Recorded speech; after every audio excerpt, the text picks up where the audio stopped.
Мин дә шагыйр. Мин дә иҗат итәм. Минем каләмемдә дә хаклык бар. Әдәби хәзинә тапшыруының герое шагыйр, драматург, журналист Рүзәл Мөхәммәтшин. Рүзәл Мөхәммәтшин 1989 елның 25 майында Кукмара районының Татар Тулысы авылында туа. Башлангыч белемне туган авылында ала. Күршедәге Чарлы рус мәктәбендә укый. 2011 елда Казан дәүләт гуманитар педагогика университетының татар филологиясе факультетын тәмамлый. 2нче курста укыганда Ватаным Татарстан һәм Мәдәни җомга газеталарында шигырьләре дөнья күрә. 5нче курста Идел журналына эшкә урнаша. Биредә 5 еллап хезмәт куя, шигърият бүлеге мөдире вазифаларын башкара. 2011 елда тәүге шигырьләр җыентыгы Каралама дөнья күрә. 3 китап авторы, төрле жанрларда иҗат итә. Акбүре, Минем Такташ операларының либретто авторы. Муса Җәлил исемендәге Республика премиясе лауреаты. Татарстан Республикасы Министрлар кабинеты аппаратының Мәдәният һәм Татарстан Республикасы халыклары телләрен үстерү идарәсенең Татарстан Республикасы халыклары телләрен үстерү бүлекчәсе мөдире. Бу агачлар минекеләр. Бу болын минем болын. Бу елга минем елгам. Һәм бу авыл минем толлым. Аның туган авылын бер яктан куе кара урман уратып алган. Икенче яктан Шөн таулары каплый. Авыл янәшәсендә генә көмеш сулы Ныкрат елгасы ага. Гүзәл табигать кочагында үткән балачак истәлекләре күңелендә уелып, соңыннан шигырьләрендә чагылыш таба.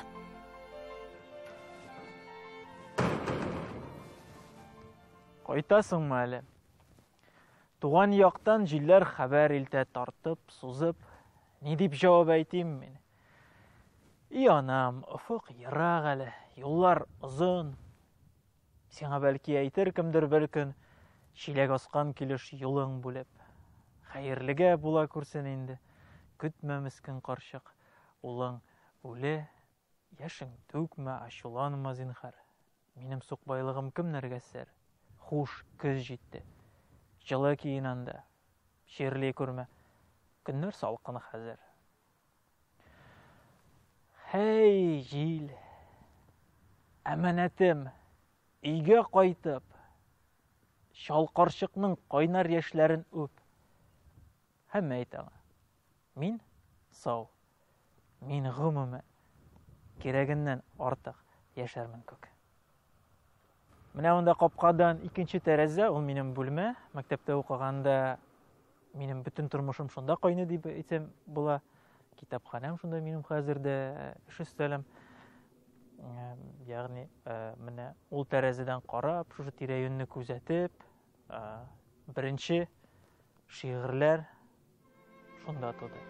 Матур табигать кочагында әби-бабайлы, әти-әниле тату гаиләдә тәрбияләнү, гореф-гадәтләрне саклау, белемле укытучылардан гыйлем алу, аның үз аңына, дөньяга карашына зур йогынты ясый. Бу рухи атмосфераның уңай тәэсире иҗатында да ачык сизелә. Әтәй машинаны кабыза да, озак-озаклап тынын карый. Тәрәзәсен сөртә, капка ача, шулай озата. Сыйлгайган зәңгәр күзләрендә ничәнче кат бөрек сүз күрәм. Исән йөре. Үзе әллә ничек җибәрәсе килми төслерәк. Көмеш чыкны ал нур үпкән чакта ни сәбәпле шулай икән? Шу, миндә дә моң. Ашыгырга кирәк. Таң ялкыны куып җиткәнче. Әтәй кала. Хатирәдәй аппак, эштән генә авыр көрсенеп. Ул һич мөмкин түгел аңламаска. Китәр кешең булу, бәхетләсә. Димәк, кайтыр кешең бар синең. Рүзәл Мөхәммәтшин туган мәктәбе Чарлыда көтеп алынган кунак. Үзенә белем биргән укытучыларына рәхмәтле ул. Мөхәллимнәре тирән белемле, әдәбият сәнгать җанлы кешеләр. Бу мөхәббәтне укучыларына да сеңдерә алганнар. Рүзәл сыйныф җитәкчесе, рус теле һәм әдәбияты укытучысы Таисия Николаевна Козлованы аерым бер хөрмәт, җылы хисләр белән искә ала. Ул миңа кичкенә авыл малаена офыкларны киңәйтеп җибәрерлек әдәбият белән, дөнья белән таныштырды. мин еш кына искә төшерәм аның әдәбият дәресләрен, аның шигырь төзелешен, анализларга өйрәткәннәрен. Улар хәзердә хәтердә, һәм мин хәзердә менә язганда, монда менә силабы тоник эшли башладым дип, менә монда ямп, менә монда хәрилар дип, вакыт искә төшеп узалар. Мин бик зур рәхмәтле аңа. Рүзәл Мөхәммәтшин мәктәп елларында ук шигърият буенча район күләмендә күп тапкырлар җиңү яулый. Яшь каләм тибрәтүчеләрнең Иделем Акчарлагы 8нче республика күләм бәйгесендә гран-прига ия була. Студент чагында ук тәүге җыентыгы каралама дөнья күрә. Күз алдымда минем каралама. Горур да, серле, ямьле дә. 200 еллык гомеремнең каралама чагы әлегә. Әнә шулай дип язган егет бүген үзен шагыйрь, прозаик, драматург, публицист һәм тәрҗемәче итеп таныта.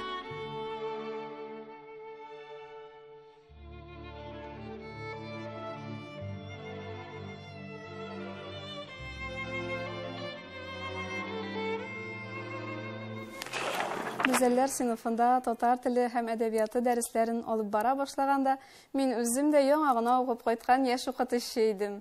Ә алар инде 7нчеләр. Урта рәттә алгы партада утырган, уйчан карашлы, кызыксынучан, фикерле, иҗади фикерле белә торган Рүзәл Мөхәммәтшинны мин әле бүгенгедәй хәтерлим. Укытучы кеше өчен андый укучың булу үзе бер хәзинә бит ул. Аның шигырьләр язуы белән мавыгуын, ул шигырьләрне бергәләп, төзәтеп, аны компьютерда җыеп, район газеты хезмәт даны илткәнемне хәтерлим. Мин аның уңышлары өчен бик сөенәм. Ирешкән дәрәҗәләре өчен, басылып чыккан китаплары өчен куанам. Алга таба да аның туган телебез сагында булып, максатына атлавын телим. Нәкъ үзенең шигырендәгечә. Я Ходаем, сабырлык бир миңа. Кеше ышанмаслык сабырлык. Һәм максат бир, һәм егәр бир бераз. Шул максатка илтә алырлык. Студент булып укып кайткан гына кыз, без аңа бөтенләй шунда ук гашыйк булдык әлбәттә. Аның белән минем үземә теге олимпиадаларга әзерләнүдә бик ошый иде, чөнки бик белемле иде. Менә ул бездә 3 ел укыткан дәверендә 7-8-9 ничек дип чагыштырыйм микән мин аны? Менә җир шары тирәсеннән узып киткән метеор кебек булды инде. Менә бөтенләй тизлекне арттырып, күчәрнең әйләнешен үзгәртеп узып китте. Минем тормышымда дип саныйм, чөнки аңарчы мин вазгыятьне, менә бу безнең милләт-ара мөнәсәбәтләрне, республикалар арасы мөнәсәбәтләрне бер төрле аңласам, телләр сәясәтен бер төрле аңласам, менә бу 3 ел эчендә мин инде бөтенләй үзгә кеше булып чыктым. Милләт юк ул диләр, ләкин кем исбатлар? Ник иртә күмәсез? Әле мин бит татар. Рүзәл Мөхәммәтшинның мәктәптә иң яраткан урыны туган якны өйрәнү музее. Бу музейны нигезләүчеләрнең берсе тарих укытучысы, мәктәп директоры Марат Зәки улы Хәкимов. Рүзәлне дә тарих фәненә гашыйк итә ул. Экспонатларны да укучылар белән бергәләп туплыйлар. Бу изге эшне Рүзәл әле дә дәвам итә. Татар тарихы белән бәйле хезмәтне һәм үзенең проза китабын укытучысына тапшырды. Яңа чыккан китабыңны автограф белән бүләк итү мизгелләре остаз өчен дә, шәкерт өчен дә зур куаныч һәм горурлык. Монда минем бабайның рәсеме дә бар. Фронтовик бабам белән теге күп гомер уздырганга бәләкәй чакта бергә бәпкә саклатырга куялар иде. Һәм ул миңа күп вакыйгалар сөйли иде. Шуның белән бәйле рәвештәдер дә дип уйлыйм мин.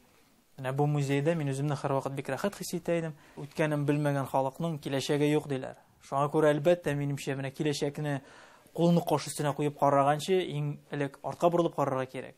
Үзеңнең нигезеңнең нык икәнен белгәннән соң гына инде киләчәккә ышанычлы адымнар белән атларга мөмкин.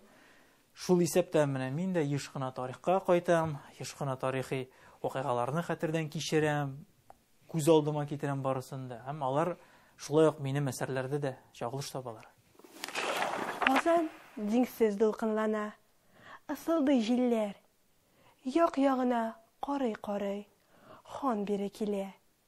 Җәя кулда, ук шиядә, кылы тартылган. Төбәп кала, әмма атмый. Гасыр артыннан. Бу ни бу? Дип шикләнәдер, һәм җавап тапмый. Соңгы кабат кайтуыннан үзгәреш шактый. Казан тиңсез, ду кылына. Мыш килә халык. Ник берсе игътибар итсен, дәшсен тукталып. Күрмәмешкә сабышалар, сизмиләр юри. Кирмәндә ил көнен эзләп, дәрвиш хан йөри. Айрым бер мөгъҗиза булып, сер булып тора инде минемчә. Ул шигырь язу процессы. Аны шулай ук сурәтләп тә, аңлатып та бетереп булмый, һәр кешенеке төрлечәдер ул. Мин үземнең, мәсәлән, тик бер йөргән җирдән бер фикер килергә мөмкин, бер метафора төшергә, берәр җөмлә, берәр образ. Әмма әкренләп кенә менә ничектер ул үзе үсә башлый, күңелдә, йөрәктә. Бер заман ул йөрәккә генә сыймый башлый. Ул сине сырхаулата, ул басып тора өстеңдә. Һәм син бер утырып аны кагазга күчермичә, ул сине җибәрми һәм менә кагазга төшергәч кенә баладан бушанган яшь әни кебек син дә бушанып, җиңеләеп, иркенәеп каласың. Хәбәр килде. Боз кузгалган икән. Вәсвәсәле җанны сыкратып, ыңгыраша, күкрәк түйә, вата. Ярсулана булырны куратым. Мин дә шулай купкан идем бая. Гамсызлыктан тәкъдир аяды. Ташландым да ташкын уртасына. Бергәләнеп агам каядыр. Хәбәр көтәм. Боз кузгалды имеш. Заман үзе безгә юл саба. Ярларыма кайтырмын шул вакыт. Тормыш агымыннан тибәрелеп, тынычланыр өчен булса да. Юк, түзмичә түгел, арып түгел, булай гына күккә карадым. Аллам, сине онытмыйча гына, күзләр баккан якка барамын. Яфрак көннәр коелалар, әввәлингә, аннан иңемнән. Аллам, барган сукмагым тормыйсың, һаман ул юлга чигенәм. Җаным урын тапмый тәндә, бәгърем гүя пычак белән кырылган. Аллам, берәр нәрсәм каламыни, барган саен артка пырылам. Әввәл чәчкә, аннан чәчләренә тамчы булып көз тама. Аллам, барыйм әле, барыйм яме, күзләремне генә каплама.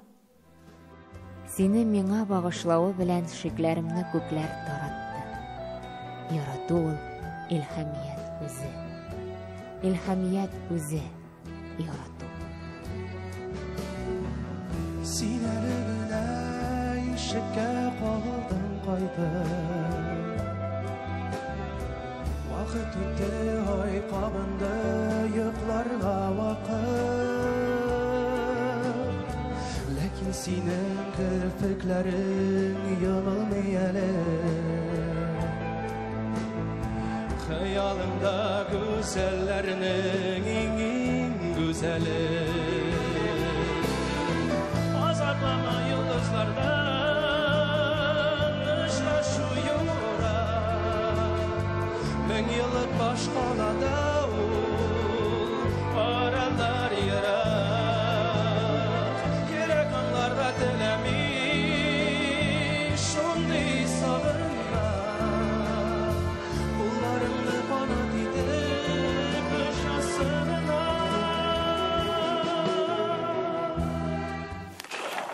Мин кояшсыз да яшәргә әзер. Ансыз күнегеләр ничектә, елмаюың калсын. Илах нурын алыштырыр өчен шул җитә. Мин сусаудан тилмерергә риза. Әйткәннәрем буш сүз булмасын. Кизләү кебек күзләреңне эчим. Чәчләреңнең сыйпыйм елгасын. Мин һавасыз йөзгә җитә алам. Кем кабатлар, шуның ишедим. Караңгыда дөнья уйга баткач, сулыш алуыңны ишетим. Миңа табын тулы нигъмәт нигә? Ни югалттым соң ул табында? Иреннәрең шияләрдән кызыл, хөрмәләрдән татлы чагында. Син барында мин мәңге бәхетле. Тик сынауның бирсәң авырын, бер мизгелдә сукыр, тын җитмәүчән, һәм тәм сизмәс булып калармын. Шагыйрь күктән йолдыз чүпләми. Сөйгәненә бу җитмәстәй әйберләр вәгъдә итми. Ул мәхәббәткә шын ир-егетләрчә реаль карый. Хатын-кызга гүзәл зат итеп кенә карамый, милләт анасы булырга тиешлеген дә искәртә. Шигырьләре арасында сөйгәне Миләүшәгә багышланганнары да бар. Миләүшә аның сабакташы, институтта бергә укыйлар алар. 6 ел очрашып йөргәннән соң гаилә коралар. Бу 2 яшь йөрәкне дуслык һәм сөю җипләре бәйли. Миләшәше диләр, миләшәше. Мин таптым минең татлысын, тик салкыннан саклый алырмынмы? Әйтә алмыйм менә анысын, тик салкыннан саклый алырмынмы? Әйтә алмыйм менә анысын. Бу иҗади гаиләдә 2 бала үсә. Уллары Идел, кызлары Ләлә. Рүзәл Мөхәммәтшин нәниләр өчен дә яза. Аның Тукай әсәрләренә нигезләнеп эшләнгән «Өрә белмәгән кишек» әкиятендә дуслык темасы үзәккә куела. Автор туган телне яратырга, батыр булырга өнди. Туганлык, дуслык төшенчәләренең кадерен белергә чакыра. Мин бит өрә белмим. Ничек? Ничек? Өрә белмисең? Дөньяга килгән кеше, өрә белмәгән кеше. Дөньяга килгән кеше, өрә белмәгән кеше. Өрә белмисең? Чынлап урамсың. Барлыгындамы? Сәнең инде. Чынлапмы кеше?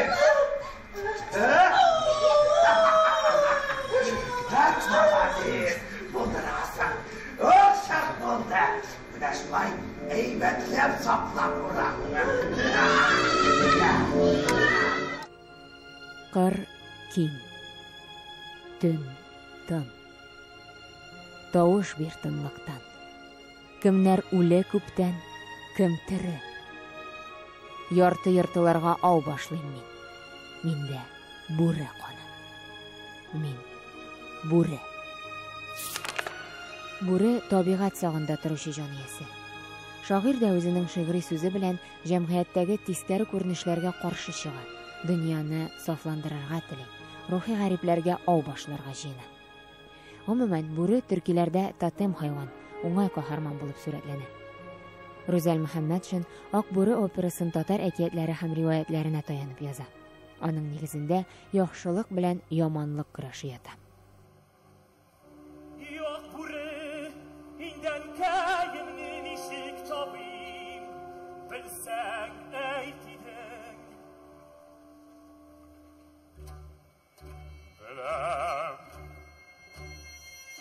әммә үтәр юлым, ай авыр, син әзерме бана. Әзер, уял бул егетем, тәкъдиреңдә.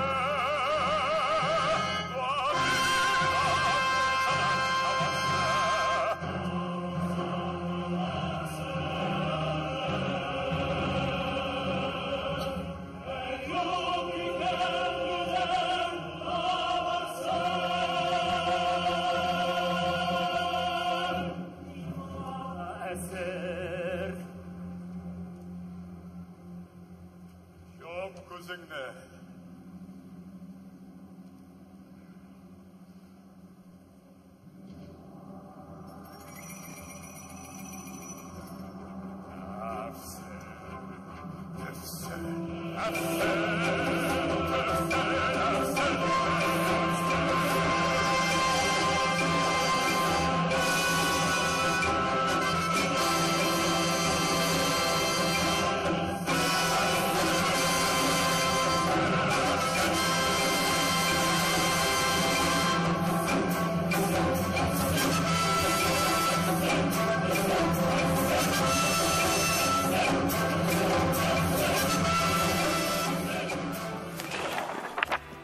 Әдәбият әһелләре Рүзәл Мөхәммәтшин иҗатында Такташ чалымнары күрәләр.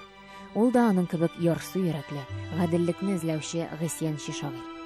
Минем Такташ операсы шагыйрьнең язмышы һәм иҗаты турында. Рүзәл аны Такташ хатларына һәм кайбер шигырьләренә таянып иҗат итә.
Операда мәхәббәт темасы да яктыртыла.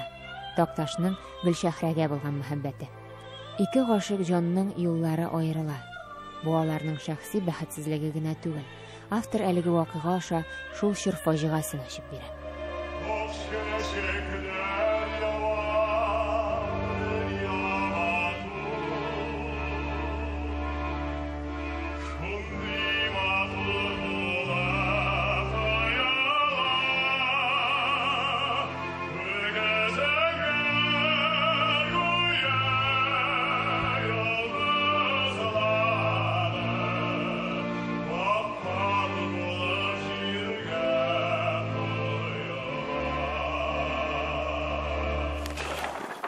Мин үземне белә белгәннән бирле төрле жанрда эшлим дип санамадым ничектер. Мин менә икенче сыйныфта беренче тапкыр кулга каләм алгач, беренче шигырьләрне яза башлагач, ничектер язып киттем. Баксаң карыйсың, тегендә шулар арасында инде публицистик мәкаләләр дә оешкан икән, карасаң анда операда язылган икән, карасаң прозага да инде син бурын төрдеп маташасың кирип. Шунлыктан менә инде бурылып карагач, әйләнеп карагач, Кальдеронда бугай ул шундый сүзләр бар. Минем өчен жанр ул савыт кына ди. Мин һәрбер синең ишенә аларның шигырь салам ди.